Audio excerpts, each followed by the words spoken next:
Hey guys, so this is our final set of notes on Newton's three laws. So we're really going to be focusing on the applications of Newton's third today. We've gone over the first, which is the law of inertia. We've gone over the second, which gives us F equals ma. And now we're going to be going over the third law in detail, which is the law of opposite forces, law of opposites. Okay. So this is really about force pairs. And so that's what I really want you to kind of keep in mind as you're going through today. This is what we're looking at: force pairs, equal and opposite forces, and you got to keep that in mind as we go ahead and go through. So let's go ahead and jump right in, and we'll take a look at our essential questions for today. Number one, in terms of Newton's third law, how does equal and opposite work? Number two, what are force pairs and how does that relate to Newton's third law? And lastly, this is kind of getting you to think ahead to when we come back to these kind of concepts again. Can you think about how this would apply in terms of momentum and collisions? Because momentum was something we introduced you to yesterday, momentum and impulse, or last class. And we're going to go ahead and start looking at that at the end of the term in terms of collisions. And so that relates to Newton's third law, and it's going to relate to energy in the system. And so we'll take a look at these things together. All right, so let's take a quick look at exactly what Newton's third law really is when we summarize it. So according to Newton's first law, when one object exerts a force on a second object, that second object also exerts a force on the first object. The two forces are equal in strength and oriented in opposite directions. This law is typically known as the law of opposites. So what does this really mean? In all practical sense, this means that every force has a reaction force that's equal in size but opposite in direction. Now, when you lean on something, for example, so when you're in the hallway and you go ahead and lean on a locker, you are putting force onto that locker, but also you're not falling into the locker. So the locker is putting that same magnitude force, but in the opposite direction back onto you. Okay. That is to say that whenever an object pushes on another object, it gets pushed back equally hard in the opposite direction. So let's give you some examples. I think that's one of the easiest ways to take a look at this of the third law. So many people have trouble visualizing this one because it's not the most intuitive. You get in a fight with somebody and you go ahead and punch them, it hurts them, it doesn't hurt you. Well, you're getting the same force back on you that you put onto them. It's just a matter of placement, where it is, what part of the body it's striking, these types of things. And so we have to realize that force pairs do matter. And so when we start looking at things like football collisions and we start looking at the impact of a helmet, all of these things relate to Newton's third law, and we'll expand upon these more when we get into collisions later on. But the best way to discuss this law of force pairs is by presenting you with examples. So let's start by considering a swimmer facing the wall of a pool. If she places her feet on the wall and pushes hard, what happens? Well, she shoots backwards away from the wall. Clearly, the swimmer is applying a force to the wall, but her motion indicates that a force is being applied to her as well. This force comes from the wall, and it's equal in magnitude but opposite in direction. Let's watch a quick video to kind of demonstrate this.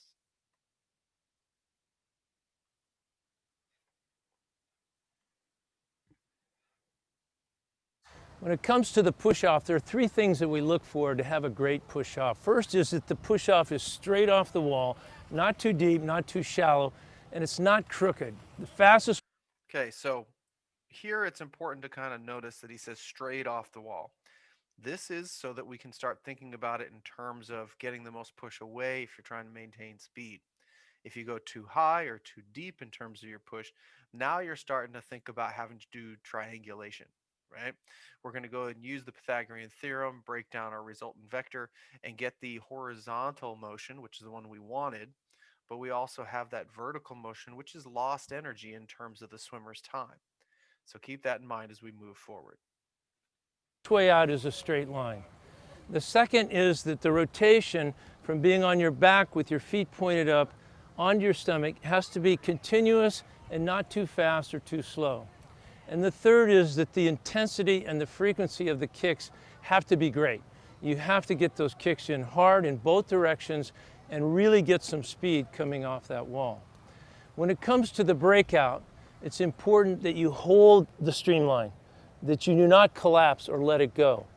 So as you're coming out, you keep the chin buried on your chest, you hold the streamline, you initiate the pull from the streamline, and you push the lead hand forward as if you're finishing into the wall with your chin down.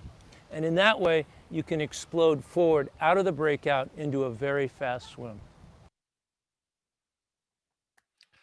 Okay, now this is important to kind of keep in mind. So, one of the reasons you want to do a continuous is so that you're making a smooth transition and minimizing any blockiness that might increase the amount of drag.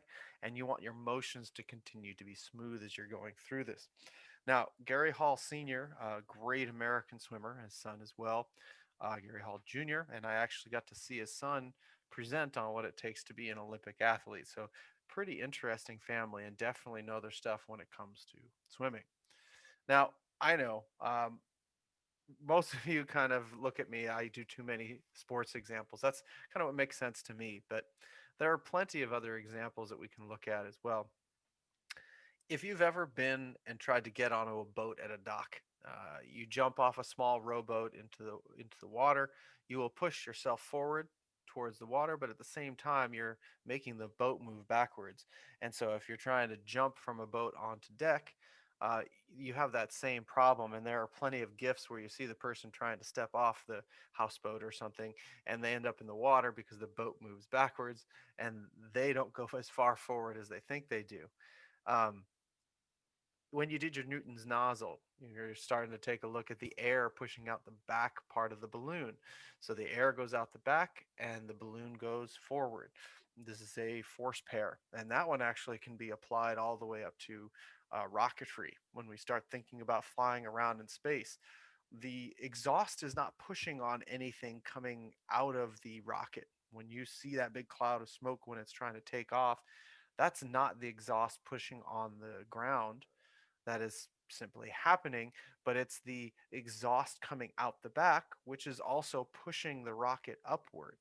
This is why it works in space, because in space there's very little matter. You couldn't push off any matter, there's just not enough there. But the force of the evacuation of the material out of the exhaust also applies a force to the rocket, propelling it forward. And so you can actually use this to calculate movement in terms of things with respect to space. And we'll talk again more about that when we get to collisions again, because it's kind of like an explosion when you go ahead and do the math. When you dive off a diving board, you push down on the springboard and the board springs back and forces you up into the air. Equal and opposite, just in opposite directions, right? Another great example, most of you have watched a baseball game, um, is when a baseball bat strikes the ball. There's no doubt that the bat applies a force to the ball because the ball sails out into the stands, hopefully.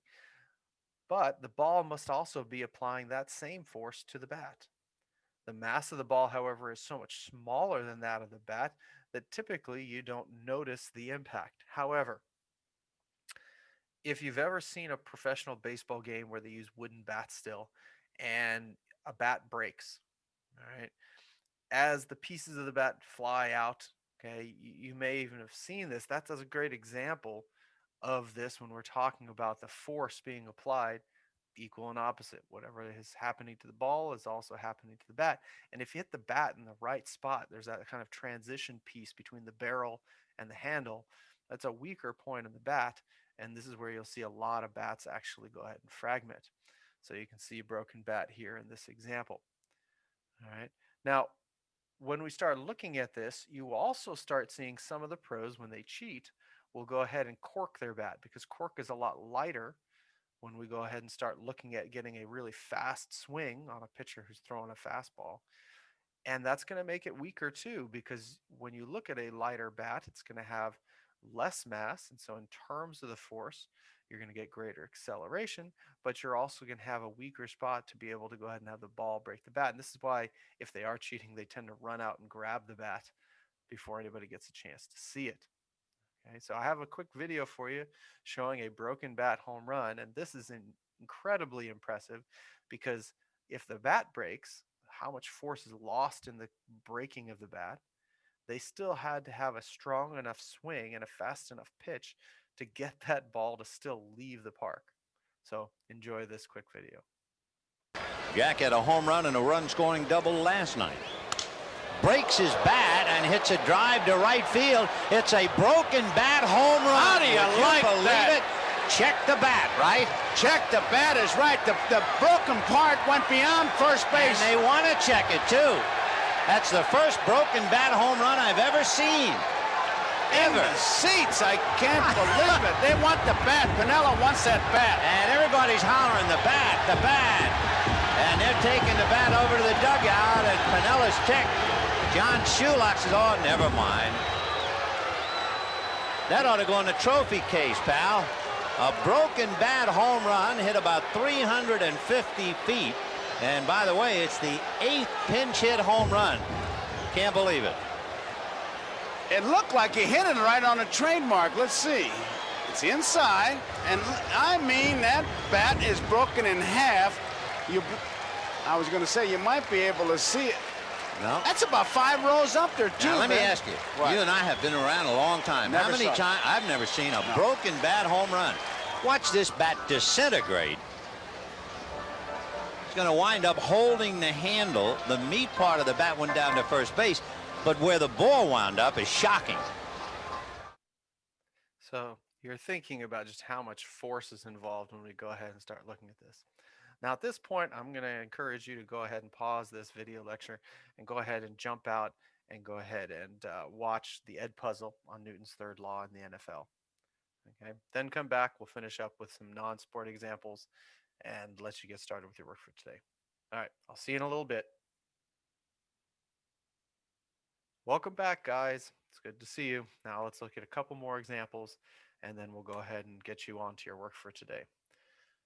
The previous examples don't show practical science applications of Newton's third law. So one of the biggest ways we use this is using jet propulsion. But it's not just jet propulsion in terms of us firing rockets. Nature uses jet propulsion as well.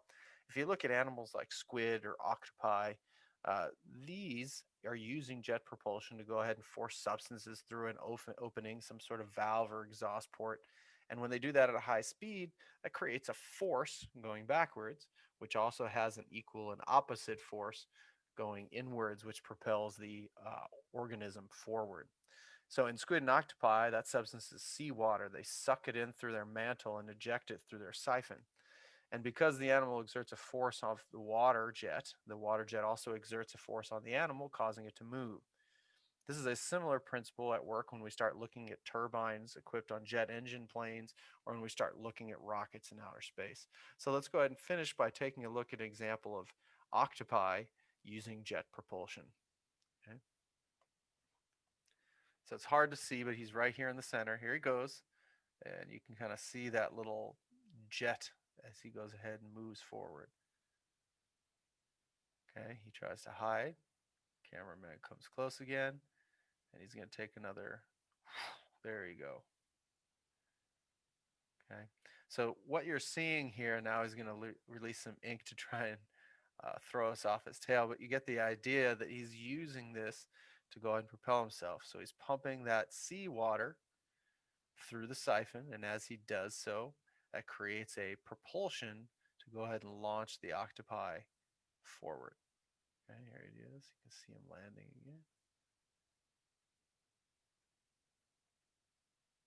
Okay.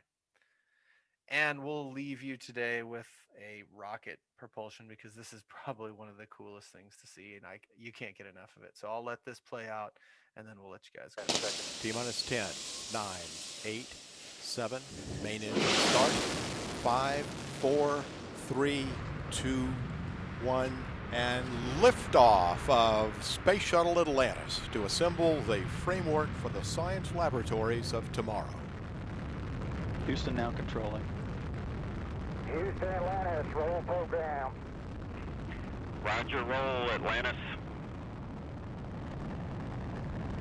Atlantis' roll maneuver is complete. The orbiter's in a heads down position on course for a 51.6 degree, 137 by 36 statute mile orbit. Okay, so again, notice all the propulsion coming out the bottom is equal and opposite force. All systems in reported good on the shape. rocket and shuttle. Engines throttling down as Atlantis prepares to maneuver through the area of maximum dynamic pressure on the vehicle in the lower atmosphere. Already 7 miles away from the Kennedy Space Center at an altitude of 5 miles.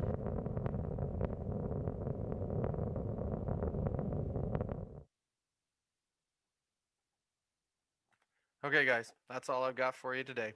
Have a great rest of your day. Stay healthy, stay safe, and we'll talk to you soon. So long.